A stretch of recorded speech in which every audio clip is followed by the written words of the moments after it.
Notre invité du jour, il s'agit de Dr Makale Traoré. Du 5 au 20 novembre 2022, plusieurs représentations de partis politiques, des fêtières de la société civile et des institutions se sont retrouvées par le truchement de 13 groupes thématiques afin de discuter des questions essentielles à éponger pour un retour serein et viable à l'ordre constitutionnel. Au sortir des travaux de groupe, des résolutions ont été faites par les parties prenantes, en outre dans le but de se démarquer des accords antérieurs qui sont restés mornés. Le cadre s'est vu doté d'un comité de suivi plusieurs mois après. Quel bilan peut-on dresser à mi-parcours? Eh bien, nous avons en ligne Dr Makale Traoré. Madame la Présidente, bonjour. Bonjour. Merci de nous rejoindre dans cette émission. C'est vrai que des résolutions, l'on se souvient, avaient été retenues. Et d'ailleurs, un travail acharné qui a été abattu. Vous étiez à la tête pour coordonner ça avec d'autres facilitatrices. Aujourd'hui, beaucoup d'eau a coulé sous le pont. Si on vous demandait sur un chiffre de nous dire sur l'échelle de 100, à date, en termes de suivi, nous sommes à quel niveau globalement? Bonjour et merci de me donner l'occasion de faire un petit peu le point aujourd'hui. Naturellement, le rapport est presque prêt et il va être rendu public dans les prochains jours. Mais d'ici là, je voudrais dire deux mots d'abord sur, si vous voulez, la structure. Vous savez, en matière de mise en œuvre, je pense qu'il y a deux éléments. D'abord, les structures de mise en œuvre, et puis un mot sur les résultats par rapport à la mise en œuvre de ces résolutions. D'abord, les structures. Vous savez que nous avons procédé à la remise des résolutions officiellement au chef de l'État le 21 décembre 2022. Le 27 décembre, par décret, il est mis en place le Comité national permanent de suivi des résolutions du cadre de dialogue. Alors, ce comité permanent mis en place est composé non seulement des représentants des coalitions politiques, les représentants des fêtières de la société civile, de personnes ressources, et puis présidé par le Premier ministre, qui est assisté par ses ministres de l'administration du territoire et des affaires étrangères. Il y a également les observateurs, le CNT, les ambassadeurs, la CEDEAO, et puis vous avez les trois facilitatrices qui sont chargées de veiller au respect des modalités pratiques de mise en œuvre des résolutions, faciliter la communication et jouer le rôle de rapporteur. Ce comité permanent national est extrêmement important dans le processus de suivi. Vous savez que nous avons eu plusieurs dialogues en Guinée et que souvent, les résultats de ces dialogues sont restés dans les tiroirs. Et là, on met en place un comité national qui est chargé de coordonner et assurer le suivi régulier des résolutions issues du cadre du dialogue. C'est à saluer. Et ce comité s'appuie sur un secrétariat technique. Donc, il ne travaille pas seul. Un secrétariat technique que nous avons organisé en 5 équipes. Une première équipe qui est placée auprès du ministère du Plan et de la Coopération et de l'administration du territoire pour le suivi de l'identification générale des populations et le RAVEC. Une deuxième équipe qui est placée auprès du CNT pour suivre l'élaboration de la nouvelle constitution, les lois organiques et l'OGE. Vous avez une troisième équipe qui est chargée du suivi des élections, scrutins référendaires, les élections locales, législatives, présidentielles, et qui est placée auprès du MATD. Et vous avez enfin une équipe qui est placée auprès du ministère de la Justice et des droits de l'homme pour le suivi de l'exercice des libertés publiques et des activités politiques en lien avec la loi, et aussi auprès du ministère de la Sécurité et de la Protection civile.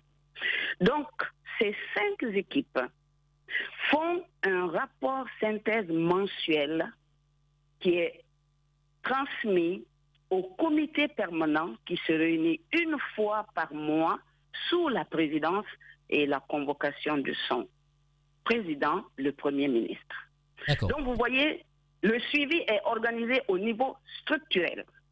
Maintenant, au niveau des résultats, puisque ce dispositif sur lequel nous travaillons, nous, on ne fait pas beaucoup de communication, mais ce qui était important, c'est le travail que nous abattons pour que les gens qui sont issus de ce dialogue connaissent effectivement une mise en œuvre. Donc, au niveau des résultats, vous avez les résultats liés au RAVEC et au RGPH 4. Et là, puisque nous allons à la pêche de l'information, nous avons tout un ensemble d'éléments qui correspondent à la mise en œuvre de cette problématique. Vous verrez dans le résultat, tout est consigné. Vous me permettez, s'il vous plaît. Vous savez, il y a eu beaucoup de déclarations, parce que les gens ne vont pas à la source de l'information. Nous avons fait l'effort de documenter tout ce que nous avons fait dans ce processus de dialogue. Sur le RAVEC, là aussi... Est-ce que vous êtes là, docteur? Oui, allez-y, oui, allez-y. Oui, oui, voilà, j'ai eu un appel en temps, j'ai coupé. Et sur la Constitution, par exemple, vous-même vous êtes rendu compte qu'il y a eu le symposium, il y a eu le débat d'orientation, etc. Et là, maintenant, ils sont sur la rédaction de l'avant-projet. Donc, c'est comme ça que nous avons travaillé sur toutes les rubriques du cadre du dialogue. D'accord, madame. Je voudrais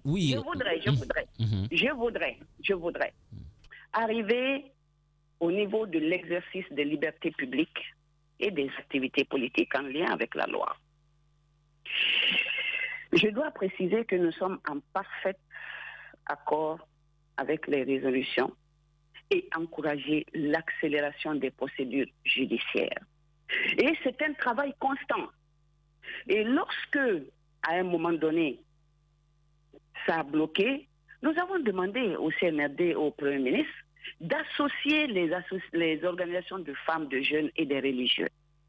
Et nous devons saluer, et il est à noter là, quand même, et l'attitude des forces vives de Guinée par la suspension des manifestations, mais également la prise de mesures d'apaisement par les autorités.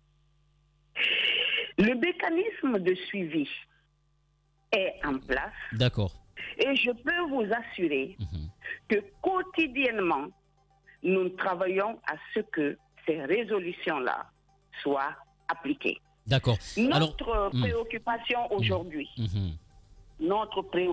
aujourd'hui, se situe au niveau de la prise en compte de la communication avec les acteurs politiques.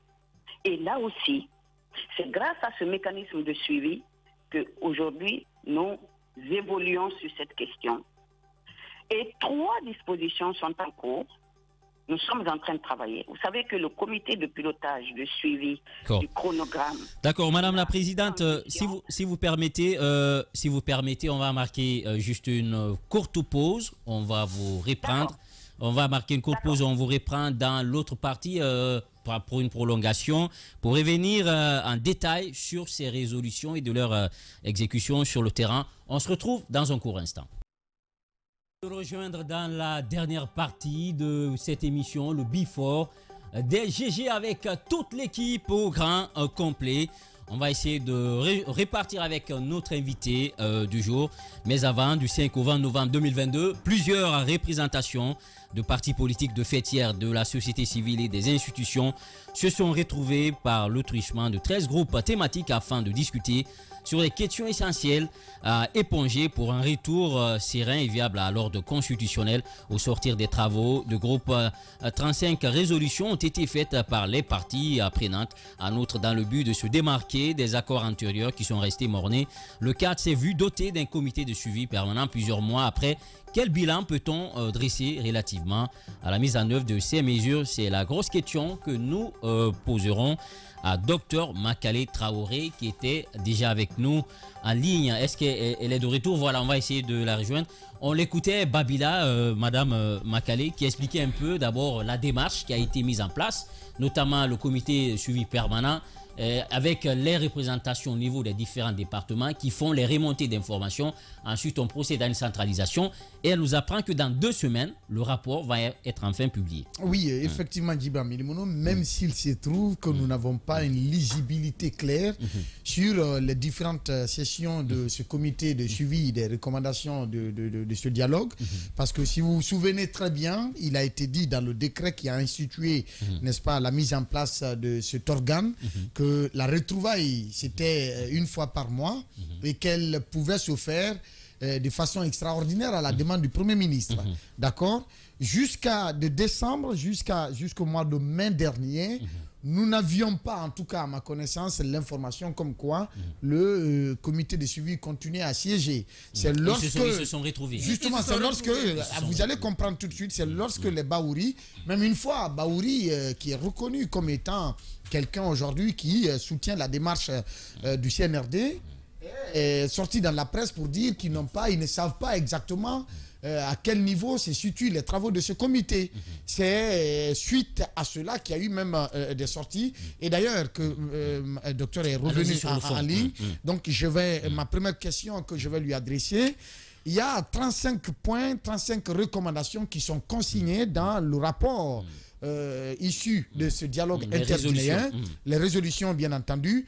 Dites-nous, docteur, concrètement, quels sont les points que vous avez réussi à mettre en œuvre à date? Merci beaucoup. Tous ces points qui sont les résolutions, les 35, leur mise en œuvre est un processus. C'est d'ailleurs pourquoi le comité est mis en place et les équipes techniques sont placées dans les départements concernés. Il y a des opérations qui se font et qui vont aboutir à ce que constat soit fait sur la mise en œuvre.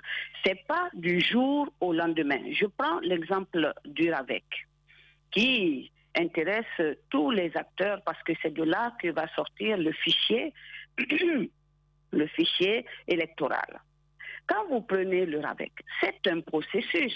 Par exemple, aujourd'hui, nous avons constaté que il y a 2 lois, deux projets de loi qui doivent passer au Parlement, portant régime de l'état civil et portant identification des personnes physiques. Ces 2 lois sont importantes pour arriver, par exemple, à faire avancer le processus. Donc, nous, quel est notre rôle? Puisque nous voulons que tout ceci se passe dans les 12 mois, nous mettons la pression, nous faisons l'alerte au niveau du CNP pour que ces avant-lois puissent passer et qu'ils soient votés. Deuxièmement, vous avez la nomination du coordinateur du RAVEC. Le coordinateur n'est pas encore nommé. Nous relevons qu'il faut que ce coordinateur soit nommé.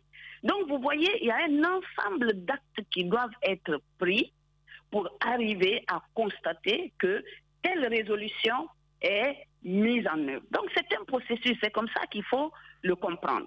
D'accord. Je parlais, avant qu'on ne s'arrête, je parlais aujourd'hui de notre préoccupation et qui rejoint celle des acteurs politiques. C'est le manque de communication ou en tout cas l'insuffisance de communication sur le chronogramme et sur la mise en œuvre. Qu'on revienne sur ce point, le coordinateur par rapport au RAVEC n'est pas encore nommé. Oui. Depuis décembre, ce rapport a été, ces conclusions ont été rendues publiques et votre comité a été mis en place. Depuis décembre 2022, on tend vers une année, n'est-ce pas, du fonctionnement du comité de suivi. Si à date, on ne sait jusque-là pas, qu'est-ce qui a été concrètement fait et obtenu? Est-ce que, peut-on dire là, que le comité fonctionne normalement?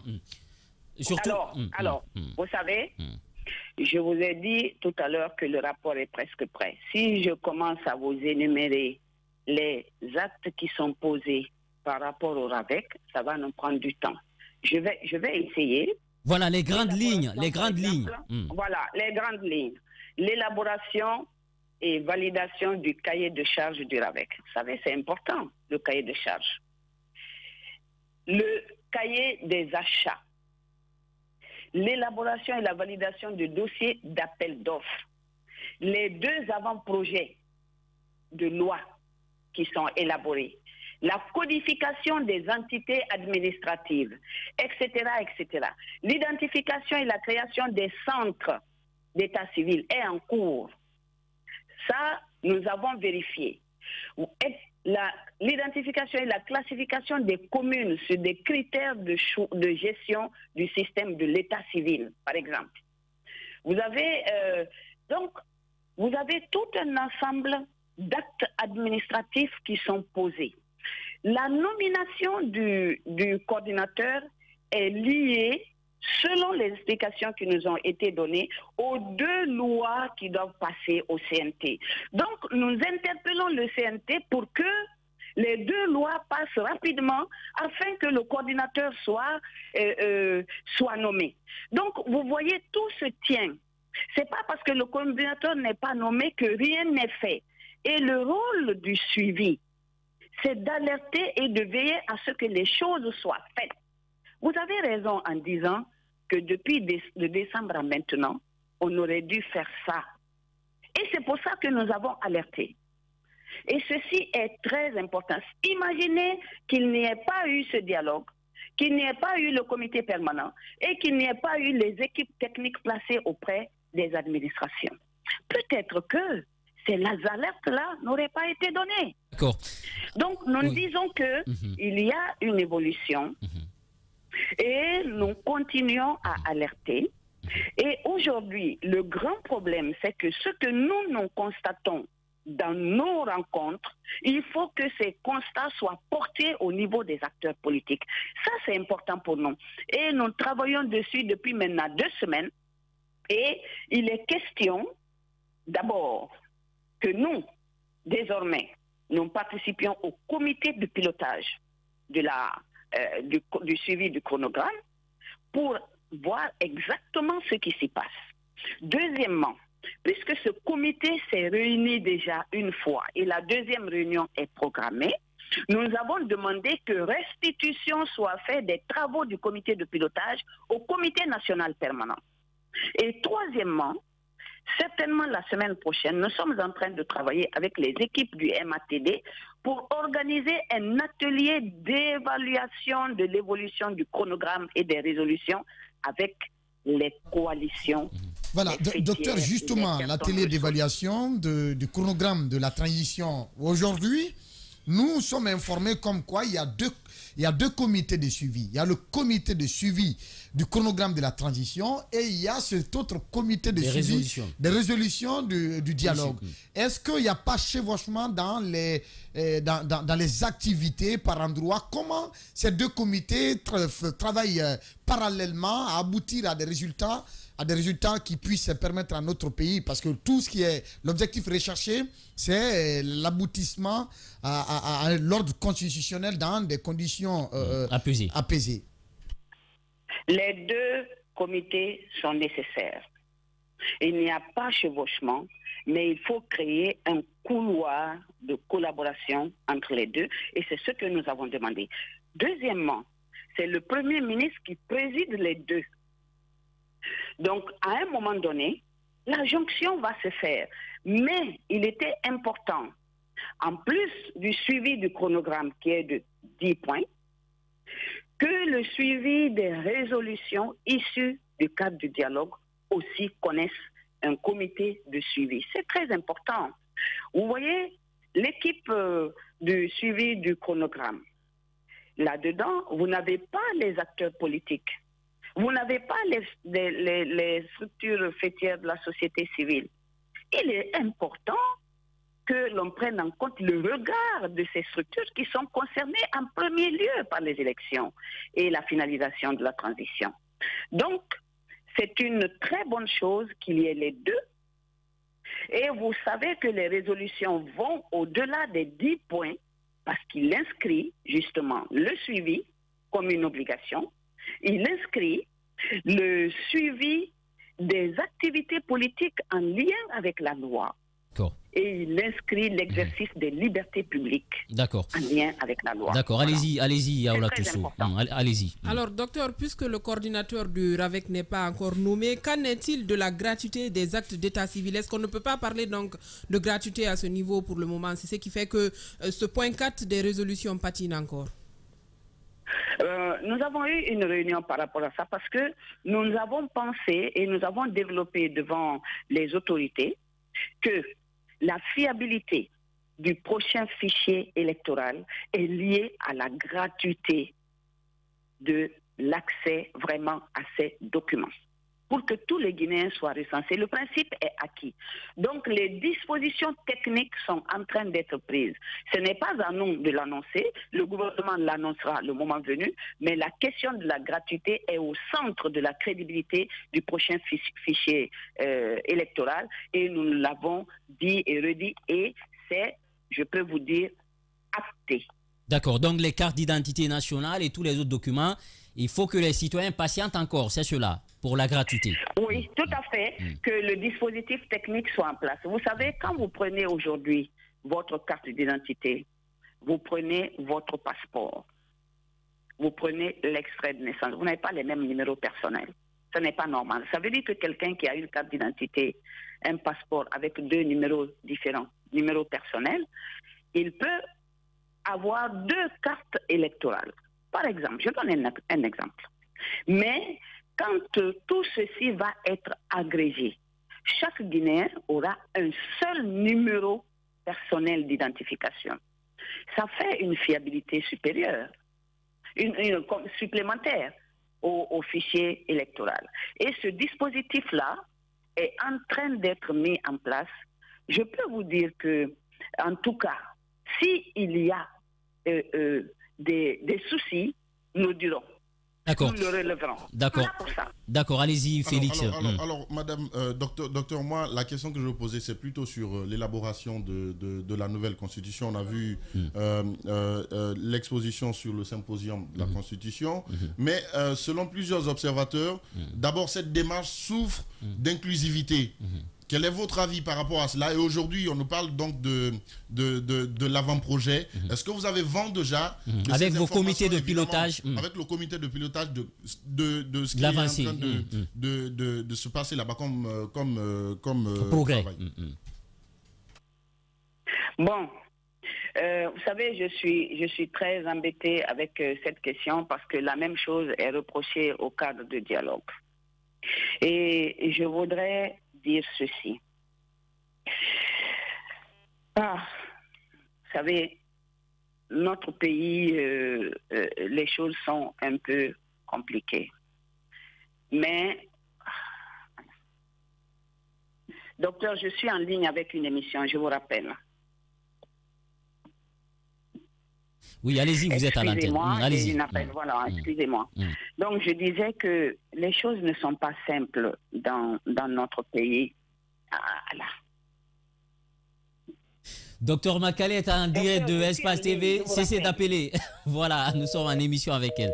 On l'a perdu. On va certainement essayer on va la rappeler. Une question quand même embêtante. L'inclusivité, vous l'avez posée. Allez-y, Félix. Cette question est tellement importante dans la mesure où c'est revenu elle-même. Elle a reconnu à travers ce cadre de dialogue qui avait été mis en place. Malheureusement, il y a certains acteurs politiques et même de la société civile, non les moindres, qui n'ont quand même pas pris part à ce cadre de dialogue. Aujourd'hui, on parle de la Constitution, cette Constitution qui devait être, comment dirais-je, de guide pour les prochaines élections et même de la gestion de notre pays, peut-être pour les 10 autres dernières années ou pour les 20 prochaines années. Voilà, je voulais donc dire. Mais aujourd'hui, elle souffre d'inclusivité parce qu'en réalité, beaucoup d'acteurs politiques et de la société civile n'ont pas accepté de prendre part. Elle est de retour. Allez-y, Madame la Présidente. On parlait d'inclusivité. Je disais que c'est une question sur laquelle je suis très réservée à m'exprimer parce que vous savez, le rôle de facilitatrice est très compliqué et réglementé. Je ne voudrais pas juger. Mais vous savez que le cadre même a été critiqué par rapport à cette notion d'inclusivité. Mais ce que je voudrais dire aux Guinéens, et c'est une conviction pour nous, facilitatrices, tout ce que vous ne réglez pas par le dialogue, je ne sais pas par quoi vous pouvez le régler. C'est une conviction. Et ça ne date pas d'aujourd'hui. C'est depuis plusieurs années que nous le disons. Ce qui doit finir autour de la table, commencer par le tour de la table. Quand on a été invité, je prends le cadre du dialogue. Nous avons écrit 5 fois. On n'a même pas pris le temps d'accuser réception de nos écrits. Ça va au-delà du refus. Ça peut s'assimiler à un mépris, à un rejet systématique. Quels sont les partis qui ont fait ça? Le débat constitutionnel, tout le monde a été sollicité. Venez dire ce que vous avez sur le cœur. Mais c'est important de répondre à un appel comme ça. C'est pour notre pays. Je le dis avec beaucoup d'humilité. Quand on vous invite autour d'une table, le refus systématique n'est pas la solution. Et aujourd'hui, par exemple, nous sommes en train de travailler sur la restitution aux acteurs politiques. Nous allons appeler tout le monde, y compris ceux qui n'ont pas participé au dialogue. Nous leur demandons d'accepter de venir pour assurer le suivi. Quand après la remise des résolutions en décembre, en janvier, nous avons écrit encore aux acteurs qui étaient réticents pour venir au dialogue, pour leur dire, bon, le dialogue est acté, les résolutions sont là, il y en a qui vous concernent. Venez pour qu'on assure le suivi. Les choses sont en train de se faire. Les choses évoluent. Il reste 15 ou 16 mois pour la fin de la transition. Venons ensemble pour regarder ce qui ne va pas. Les points de blocage, qu'on puisse ensemble les débloquer pour avancer. À date sur Donc, la notion d'inclusivité, et les médias ont un rôle à jouer. Quand on vous a appelé et que vous n'êtes pas venu, on vous a rappelé, vous n'êtes pas venu, on vous a encore appelé, est-ce qu'on vous a rejeté? On ne vous a pas rejeté. Oui, mais ce que certains demandent vous-même, c'est une garantie. Par exemple, ceux qui ne sont pas en Guinée, c'est Loudalin, Sidia Touré et les acteurs de FNDC. On a vu ce qui s'est passé tout récemment. Ils ont été libérés et empêchés de sortir du pays. Est-ce que vous ne pensez pas que tout cela aussi rend difficile le retour de ces partis autour de la table? Alors que ça fait partie quand même des résolutions au niveau des points concernant les libertés fondamentales et surtout, est-ce que vous ne pensez pas que tout cela aussi rend un peu difficile le retour de ces partis autour de la table? Oh, mais nous sommes absolument d'accord avec vous. Mais vous noterez aussi que la programmation des procès des acteurs politiques devant la CRIEF a été accélérée. Vous avez vu la mise en liberté des activistes. Vous avez vu aussi toutes ces mesures d'apaisement, parfois en tordant le cou à la loi. Vous pensez que ça se fait comme ça? C'est à force de plaidoyer, c'est à force d'intervention, de prière et de conseils que nous arrivons à tout ça. Le fait qu'il y ait ces écueils-là, nous comprenons que cela ne rassure pas, mais nous y travaillons chaque jour. Je vous assure que nous y travaillons chaque jour, même si on ne nous voit pas partout, nous le faisons chaque jour, nous rappelons, nous interpellons chaque jour. Et les avancées qu'il y a eu n'ont pas eu, vous savez, nous avons, excusez-moi de dire ça, nous avons affaire aux hommes. Les hommes ont un ego très élevé, la poitrine toujours bombée, c'est pas facile. Madame la présidente, mais... Oui, justement... Ce n'est pas facile de vous parler. Oui, mais c'est ça aussi votre rôle. la maman, elle arrive toujours à dompter son fils, son mari la nuit. Et qu'est-ce que vous faites aujourd'hui pour ramener tout ceci autour de... C'est ça le vrai débat aujourd'hui. Nous y travaillons. Et nous n'allons jamais nous fatiguer. Notre objectif, c'est non seulement que les mesures qui sont prises tiennent compte de l'intérêt de tous. C'est pour ça que les 3 thématiques ont été ajoutées aux 10 thématiques de chronogramme. Imaginez que ce dialogue est porté juste sur les 10 points. Non. Nous nous sommes dit, ça ne suffit pas. On a des problèmes en Guinée. Il faut que ceci aussi, on prenne des résolutions par rapport à ça. Et comme les résolutions sont un accord, ça nous a rendu fortes pour aller vers les autorités et obtenir ce qui a été obtenu. Et nous faisons le point au 30 juin. Le rapport va être public. Vous verrez l'effort qui a été fait. Ce que nous demandons aujourd'hui aux autorités, c'est vraiment de prendre acte de la sécurité des acteurs politiques, d'accélérer encore une fois vraiment la justice par rapport à ceux qui sont dans ces liens et vraiment travailler à l'apaisement, à l'écoute de aussi ceux qui sont en réclamation de certaines choses pour que le pays soit apaisé. D'accord. Allez-y, Emmanuel. Alors, le micro, allez-y, activez, il est... Allez-y, c'est bon. Voilà. Alors, moi, ma question, c'est par rapport à toujours à la Constitution. Vous avez parlé tantôt de ce symposium, mais aussi du débat d'orientation constitutionnelle qui, pour beaucoup, n'en était pas un, parce qu'ils ont juste pu exposer ce qu'ils pensent sans pour autant le soutenir à travers un contradictoire. Est-ce que du côté du cadre du dialogue, vous ne pensez pas que la procédure à ce niveau peut être biaisée quand on sait que les propositions doivent ressortir de ces conclusions-là, de ces propositions plutôt. Mais si on n'a pas donné le droit aux différentes parties de contrebalancer leurs différentes propositions, est-ce que vous pensez que les conclusions qui en sont... L'objectif visé sera atteint? Bon, franchement, bon, vous m'amenez à, vous savez,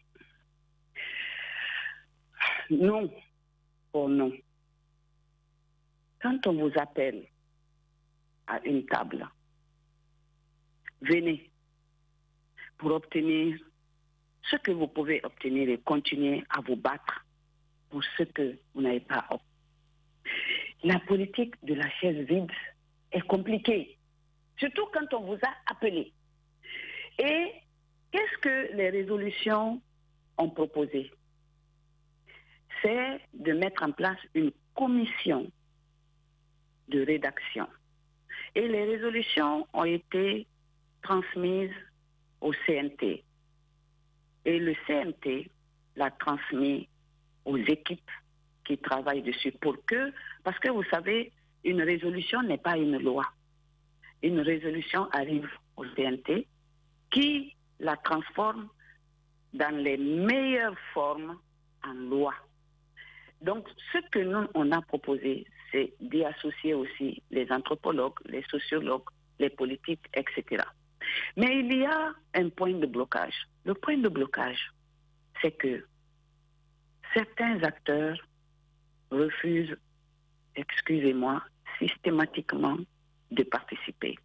Les leaders, c'est une chose, mais on peut envoyer des représentants avec des arguments pour démontrer ce qui est fait. Mais si vous n'êtes pas là, on fait quoi?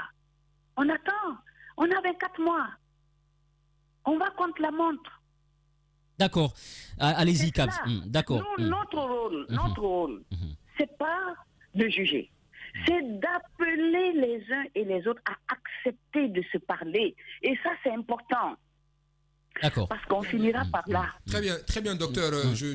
On comprend que vous ne soyez pas vous êtes dans une position qui n'est pas du tout facile, mais j'aimerais qu'on s'intéresse au nerf de la guerre. C'est par rapport à l'organisation des élections. Dans ces résolutions-là également, il y a un point qui parle de l'OGE.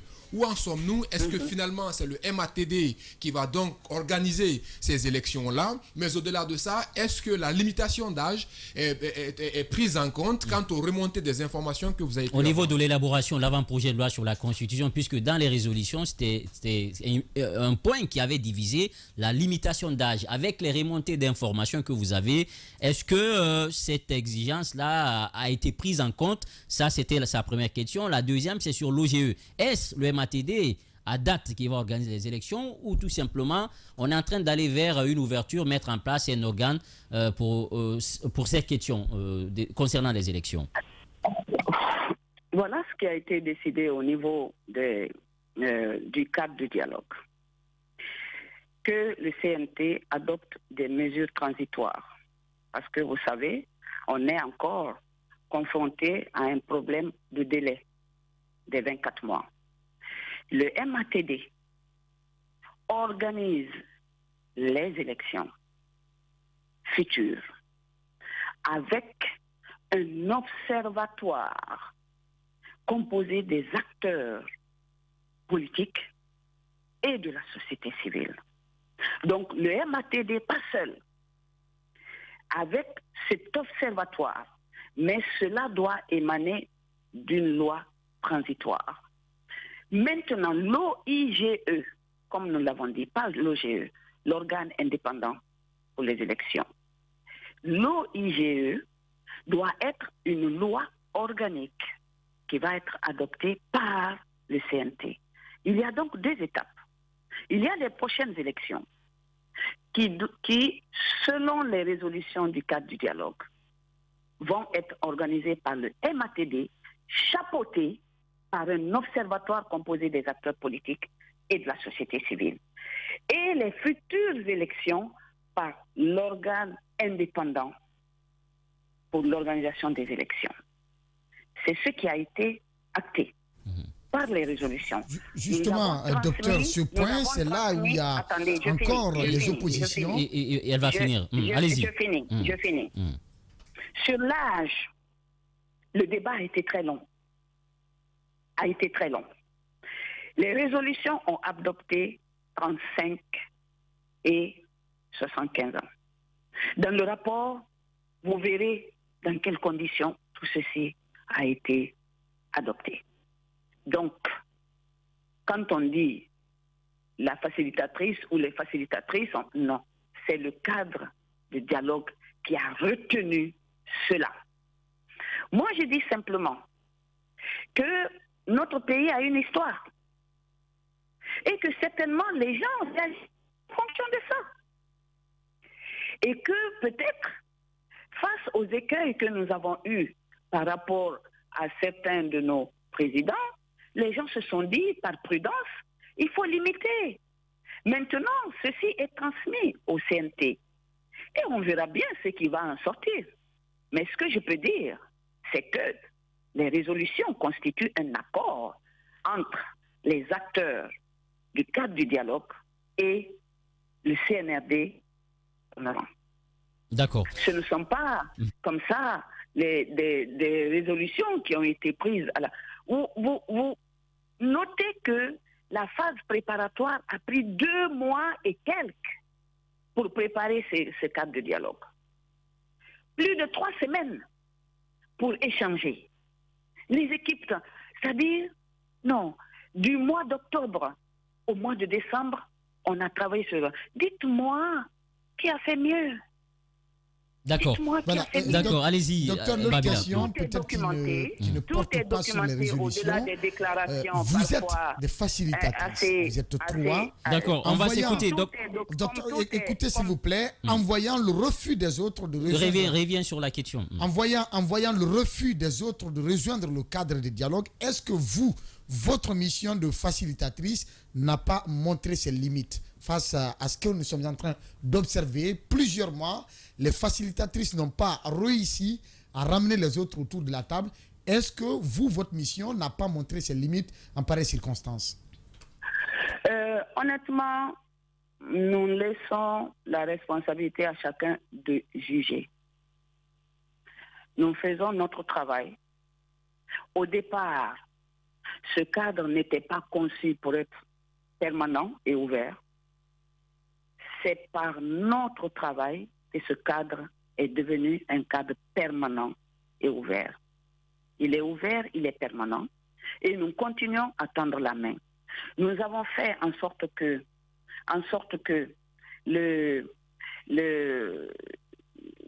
c'est-à-dire nous avons fait en sorte que tout le monde soit là. Il y en a qui ne sont pas là. Nous continuons à demander aux uns et aux autres d'être là. Vous savez, c'est ce qu'on peut faire. On ne peut pas... Vous voulez qu'on fasse quoi? Le cadre du dialogue est permanent, il est ouvert. Là, on fait un rapport d'étape. Nous allons continuer. Nous espérons que la raison prendra le dessus. Maintenant, sur le jugement de valeur qu'on peut faire, nous n'avons pas de possibilité de répondre à ça. Qu'on dise que les facilitatrices n'ont pas réussi, d'accord. Qu'elles ont échoué, d'accord. Qu'elles n'ont pas... D'accord. Nous continuons notre travail en conscience. Nous mettons à la disposition de la population ce que nous avons fait dans un document. Et c'est ce que nous pouvons faire. Et continuer à travailler pour rassembler les Guinéens. Mais celui qui veut juger, nous le laissons juger. Vous savez. Comprenez? Voilà. Et voilà, peut-être dernière question. Vous posez les deux questions en même temps. D'aucuns estiment aujourd'hui, d'abord, docteur, il y a des gens qui estiment que, qu'en lieu et place de votre rôle de facilitatrice, que vous êtes transformée en coordinatrice de ce comité de dialogue, que tout se rapporterait à vous aujourd'hui. Et au-delà, il y a un débat qui porte sur le choix, le profil, n'est-ce pas, que vous êtes, pour justement être facilitatrice dans ce cadre. Quand on sait par exemple votre passé politique, eh bien aujourd'hui même le contentieux, ce qui nous amène à poser la question sur le différend qui vous oppose à l'UFR, est-ce désormais une histoire révolue ou c'est toujours sur table? Et d'aucuns estiment également que vous êtes beaucoup plus présente dans les activités du gouvernement qui n'ont rien à voir avec votre mission de facilitation. Que répondez-vous à tout cela? Ça fait beaucoup tout ça et c'est cousu de fil blanc. Quand j'ai interpellé à l'occasion de l'an 1 de la transition, j'étais pas là, on m'a appelé de Paris. Ce jour-là, j'ai déclaré publiquement que j'ôtais mon manteau de politique pour m'investir dans ce que je sais faire le mieux, que j'ai fait depuis des années, pour lesquelles j'ai été formée, la médiation, et puis les questions de paix. Tout le monde m'a félicité. Tous ceux qui critiquent aujourd'hui ont félicité. C'est à peine. Et je suis arrivée comme facilitatrice, et là, ça devient un problème. Je me suis écartée de la politique. Et vous savez, quand je vois ce qui s'y passe, c'est quelque chose qui vraiment, aujourd'hui, ne me chante pas. Deuxièmement, vous parlez d'activité gouvernementale, mais vous m'avez vu dans quelle activité gouvernementale? Vous savez, les Guinéens sont parfois, c'est terrible. Dans quelle activité gouvernementale vous m'avez vu? Nous, on a fait le dialogue, on a fait la vulgarisation, et puis basta. Dans quelle activité gouvernementale? Vous-même, quand vous entendez une chose, interpellez la personne pour que la personne vous dise dans quelle activité gouvernementale. Et puis, vous parlez de l'UFR. Oh, mais ça, c'est une affaire qui est close. Depuis, parce que tout le monde a compris, en tout cas pour ceux qui ont voulu comprendre, que c'était cousu de fil blanc. Franchement, c'est-à-dire... Alors, docteur, justement en parlant de l'UFR, on sait tout ce qui s'est passé, les tiraillements. D'accord, oui. Le parti, on va s'écouter, docteur. S'il vous plaît, la question était de faire le point sur l'évolution des résolutions. Justement, voilà, on va faire d'accord, on va faire le point sur ces résolutions, mais puisque bon, c'était votre personnage aussi que certains voulaient décrier, c'est pourquoi on a posé cette question. C'était pas une banane pour faire glisser. Il est important. Justement, aujourd'hui, nous apprenons que vous avez fait la paix avec Sidya Touré. Qu'il vous aurait même présenté des excuses par rapport à ce qui a été dit. Est-ce que vous le confirmez ce matin avant de continuer? Pardon, laissez-moi tranquille. Madame, mais on aurait appris qu'on vous aurait présenté des excuses. Est-ce que vous le confirmez ce matin? Laissez tomber, non, laissez tomber ça, pardon. Parce que ça va soulever encore d'autres. C'est clos. Ça, l'incident est clos. J'ai aucun problème avec Sidya. Alors, l'autre question que je voulais poser rapidement, en fait, pas personnel, s'il vous plaît, on vous taxe que la médiation généralement que vous faites, c'est pour le camp d'en face. Quand je dis le camp d'en face, la plupart des temps, ce sont des partis politiques, ce sont des acteurs de la société civile. Mais qu'en est-il des acteurs du CNRD? Parce qu'en réalité, ce sont eux qui dirigent la transition. Ils ont aussi une part de responsabilité. Et par endroit, le camp d'en face apporte souvent des contraintes pour dire il faudrait qu'il y ait des préalables avant de prendre part à la table de dialogue. Est-ce que vous avez par moment des échanges avec des cadres du CNRD pour le faire revenir aussi à la raison?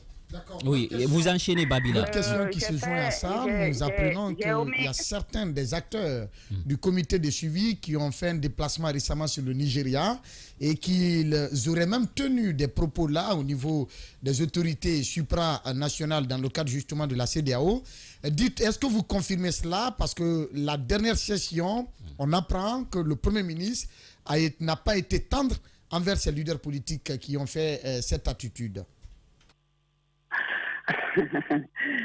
Bon, la première question, c'était sur, puisque le CNRD aussi a une responsabilité dans ce qui se passe, est-ce que vous attirez aussi leur attention pour qu'ils puissent aussi faire lâcher du lest pour qu'enfin on sorte de cette situation? J'ai omis quelque chose de très important dans la composition du comité national permanent. Vous avez 5 membres du CNRD qui sont membres. Donc, ils sont là et tout ce qui se décide au niveau du comité est relayé directement au CNRD. Et je peux vous dire que jusqu'à date, vraiment, les autorités sont ouvertes à nos alertes. Jusqu'à date. Maintenant, quand on dit que tout ce que nous disons, c'est un... Non. Franchement, tu sais, vous savez, il faut qu'on avance. Il faut qu'on avance pour que cette transition se passe dans les 24 mois. Dans un processus, il y a l'essentiel et il y a le détail. Il faut qu'on prenne conscience que l'essentiel, c'est qu'au 31 décembre 2024, qu'il y ait des élections et qu'un pouvoir civil soit là. Il faut que tout le monde s'investisse pour ça. Et pour arriver à cela, il y a des étapes. Il ne faut pas les brûler. Il ne faut pas non plus les bouder. Nous, c'est notre appel et il est constant. C'est notre appel, il est constant. Sur cette mission du côté du Nigeria, qu'en est-il? Alors, vous savez que les acteurs qui ont participé au cadre du dialogue, il y en a un certain nombre qui se sont constitués en convergence des acteurs sociopolitiques du cadre du dialogue. C'est normal qu'à l'intérieur d'un groupe, il y ait des ententes. Ça, c'est pas... Mais, et qui ont décidé d'eux-mêmes d'aller porter le message du dialogue et d'expliquer comment ce dialogue s'est déroulé et les résolutions qui en sont sorties. Ce sont des Guinéens. Ils y sont allés. Ils ont parlé de la Guinée. Peut-être pour équilibrer ce qui se dit par rapport à ce dialogue. Parce qu'eux, ils étaient là, ils ont vu le sérieux de ce cadre de dialogue. C'est ce qu'ils ont fait. Et puis, aller demander que la CEDEAO accompagne la Guinée, qu'elle assiste la Guinée, et que... Mais franchement, on ne peut pas condamner ça. Maintenant, dire qu'à la dernière session, le Premier ministre a fait je ne sais quoi, ça, nous, on n'est pas au courant, alors qu'on a assisté à la session. Voilà Merci, et il ne reste plus qu'à vous dire merci beaucoup, Dr Makale Traoré. Merci d'avoir accepté notre invitation. Merci à vous et à très bientôt pour le rapport. Voilà, à très bientôt pour le rapport. C'est dans pratiquement 2 semaines. Ce rapport va enfin sortir pour faire l'état des lieux, la situation à mi-parcours sur ces résolutions. Eh bien, on se retrouve dans un court instant pour poursuivre les débats.